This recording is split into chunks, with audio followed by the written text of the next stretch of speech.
Em um buraco no chão vivia um hobbit. Essa frase foi o gatilho que levou ao surgimento de um dos livros mais importantes da história, que é o Hobbit. E não tem nenhum exagero nessa afirmação, porque o Hobbit foi justamente a base para o que mais tarde viria a ser o Senhor dos Anéis, que por sua vez fundamentou toda uma escola de literatura fantástica que continua viva até hoje. Se tu conhece tantas e tantas histórias com anões, elfos, hobbits, dragões e feiticeiros, muito disso se deve à obra do Tolkien. Porque por mais que ele não tenha de fato criado essas coisas, ele conseguiu pegar várias referências do folclore e amarrar em um mundo de ficção de um jeito que virou praticamente um padrão da fantasia. Mas e se eu te disser que aquele não é um mundo ficcional? Quer dizer, mais ou menos. Porque segundo o próprio Tolkien, aquele mundo em que as histórias dele se passam é na verdade o nosso mundo, é o nosso próprio planeta Terra. A questão justamente é que não é outro mundo, é outra época. Todos aqueles eventos teriam acontecido no nosso mundo durante aquele período que a gente chama de pré-história. E a partir daí essas histórias teriam sobrevivido através da transmissão oral de geração para geração até se tornar folclores, mitologias e coisas desse tipo. É praticamente uma continuidade retroativa da vida real. Porque como se ele dissesse, não foi o folclore que inspirou essas histórias. Na verdade, as histórias aconteceram muito antes e elas foram sobrevivendo, sendo contadas até virar o folclore. É claro que isso é um artifício narrativo que ele usou para deixar a história mais interessante para fazer essa conexão entre fantasia e realidade. Só que se a gente for olhar para a pré-história real, não é uma coisa tão fora da realidade assim não. Porque olhando com a cabeça de hoje, de fato, o mundo compartilhado por humanos, anões, elfos, hobbits, orcs e tudo mais parece bem fantasioso. Mas isso só acontece porque a gente está acostumado a ser a única espécie humana do planeta. Faz pelo menos uns 30 ou 40 mil anos que o Homo sapiens é o único representante da linhagem humana. O ponto é que na pré-história realmente existiam várias espécies humanas ao mesmo tempo, e elas eram tão variadas em tamanhos, formas e características quanto as espécies da Terra-média. A nossa espécie, Homo sapiens, surgiu por volta de uns 200 mil anos, e de lá pra cá a gente trombou com várias outras espécies humanas pelo mundo, até que todas elas fossem extintas e só sobrasse a nossa. Só que até aí a gente tinha os atarracados neandertais, os misteriosos denisovanos, os polêmicos Naled, os últimos resquícios dos erectus e também o Homo floresiensis. E era exatamente aqui que eu queria chegar, porque tu sabe por qual nome que o Homo floresiensis ficou popularmente conhecido? Exatamente.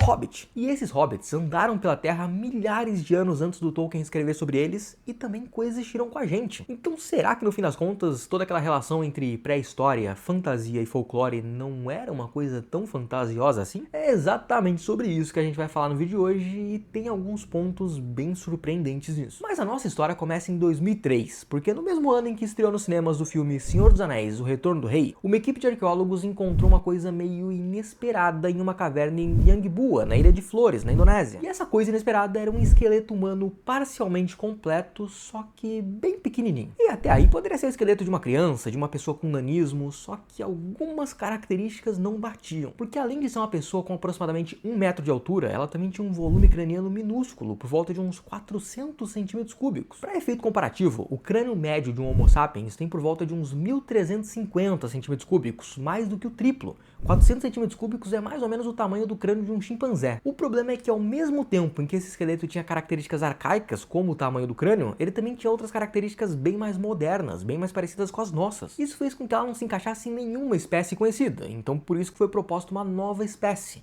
oficialmente chamada de Homo floresiensis, mas popularmente conhecida como Hobbit, por causa do tamaninho dela. E aí, quando foi feita a primeira datação, para tentar entender quando que aquela espécie teria vivido, foi que a gente teve a primeira surpresa. Simplesmente porque eles eram muito mais novos do que se esperava. Um cérebro de 400 centímetros cúbicos era mais ou menos o que tinha um Australopithecus afarense, que viveu por volta de uns 3 milhões de anos atrás. Só que a datação do Homo floresiensis indicou que eles teriam vivido até por volta de uns 12 mil anos atrás, o que é muito mais recente. Mas o grande problema não era nem esse. O problema é que 12 mil anos atrás, o Homo sapiens já estava dominando o planeta inteiro, inclusive ali na Indonésia. Eles chegaram por ali por volta de uns 50 mil anos atrás. E o que a datação estava dizendo é que, tal qual humanos e hobbits na Terra-média, naquele pedacinho de mundo, sapiens e floresienses teriam convivido por dezenas de milhares de anos. Será que na Ilha de Flores eles forjavam anéis mágicos e viviam aventuras épicas? Daria tranquilamente pro Frodo destruir o anel lá, porque é uma ilha cheia de vulcões. Inclusive um deles, o Leotobi Lak Lak, entrou em erupção 2 vezes só nesse mês. Mas a primeira dúvida que bateu é: será que a gente teria convivido pacificamente com os hobbits por quase 40 mil anos? Tudo bem que a gente conviveu com os neandertais, que pra analogia aqui do nosso vídeo, eles não eram pequenininhos iguais aos hobbits, mas eles eram baixinhos e atarracados tipo os anões. A questão é que os neandertais eram tão avançados, ou pelo menos quase tão avançados quanto a gente, e ainda assim eles foram extintos. E isso não quer dizer que os sapiens tenham ativamente matado eles, em nenhum dos dois casos. A questão é que a gente faz parte da natureza, e quando a gente se muda para um ambiente que não está adaptado para nossa presença, todo esse balanço do ecossistema se altera e afeta profundamente as espécies que vivem ali, inclusive podendo levar à extinção, não só das espécies humanas, mas de todos os tipos de animais, como já aconteceu inúmeras vezes. Então era meio surpreendente que a gente tivesse convivido com os hobbits por tanto tempo, e de fato era surpreendente demais para ser verdade, porque aí veio um novo estudo e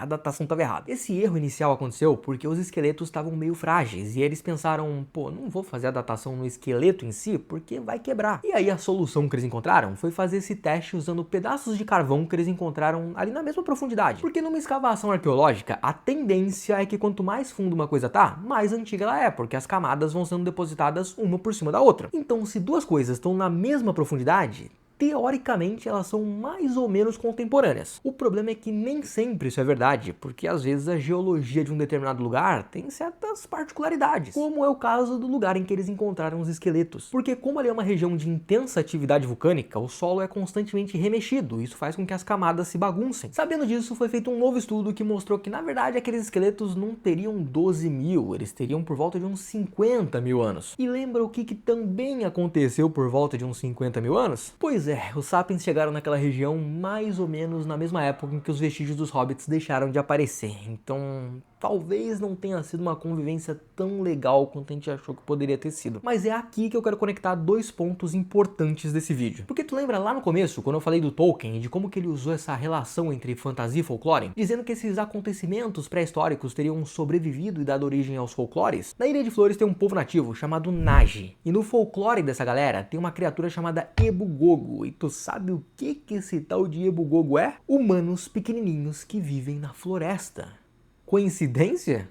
Acho que sim. Dessa vez acho que sim. É claro que quando tudo isso veio à tona, a primeira coisa que todo mundo pensou foi que essas histórias do Ebugogo seriam vestígios dos tempos em que sapiens e floresienses conviveram. A galera simplesmente continuou contando ao longo do tempo histórias sobre aquela rapaziada pequenininha que vivia ali, e até que isso acabou entrando pro folclore deles, que é exatamente a mesma coisa que o Tolkien falou sobre as histórias dele, que são histórias pré-históricas que sobreviveram como folclore. Nesse caso, também teve gente levantando a hipótese de que alguns poucos hobbits poderiam ter vivido até períodos mais recentes, ou quem sabe até hoje em dia. Porque além do Ebugogo, a gente também tem que falar sobre os Rampasassá. E essa é uma outra galera nativa ali da Ilha de Flores, e que inclusive vive bem pertinho da caverna de Lhangbua, que é onde foram encontrados os esqueletos. E tu sabe qual é a principal característica dos Rampasassá? É isso aí, eles são bem baixinhos. E quando eu digo bem baixinhos, eu tô falando sério, porque a altura média deles é de 1,46 m. E obviamente que surgiu aquela dúvida, será que eles são descendentes dos hobbits? Ou pelo menos de uma miscigenação entre sapiens e floresienses? A gente sabe que o Homo sapiens se miscigenou tanto com neandertais quanto com denisovanos. A gente sabe disso porque a gente tem DNA dessas espécies no nosso corpo. Então por que isso também não poderia ter acontecido em flores? Foi então que foi feito um novo estudo, dessa vez publicado em 2018 na revista Science. E o que eles fizeram foi analisar o DNA das populações atuais da Ilha de Flores para ver se tinha alguma ligação evolutiva entre eles e os floresienses. Será que os hobbits teriam sobrevivido escondidos por todo esse tempo e dado origem às populações Rampasassá atuais? E a resposta para isso é que não. Ainda tem muita coisa que a gente não conhece sobre os hobbits, sobre os Homo floresienses, mas toda essa coisa de Ebugogo, Rampasassá, nada disso tem relação com eles. O ponto desse vídeo foi a gente dar uma passada nessa ideia de que em alguns momentos da história a gente tinha coexistência entre espécies humanas que eram tão distintas entre si quanto hobbits, elfos e anões. E também como que a gente pode pensar nessa coisa do folclore como sendo uma reminiscência de coisas que aconteceram em tempos imemoriais. Quão fantástico será que não era o mundo que sobreviveu só através das transmissões orais de geração para geração? E aí quando tu for ler um livro, assistir uma série, um filme ou jogar uma aventura de RPG que tenha esses elementos fantásticos, pensa nisso. E se tu gostou desse vídeo, me conta aí nos comentários o que tu achou. E eu também te convido a se inscrever no canal para tu não perder os próximos, porque esse vídeo chegou ao fim e até a próxima.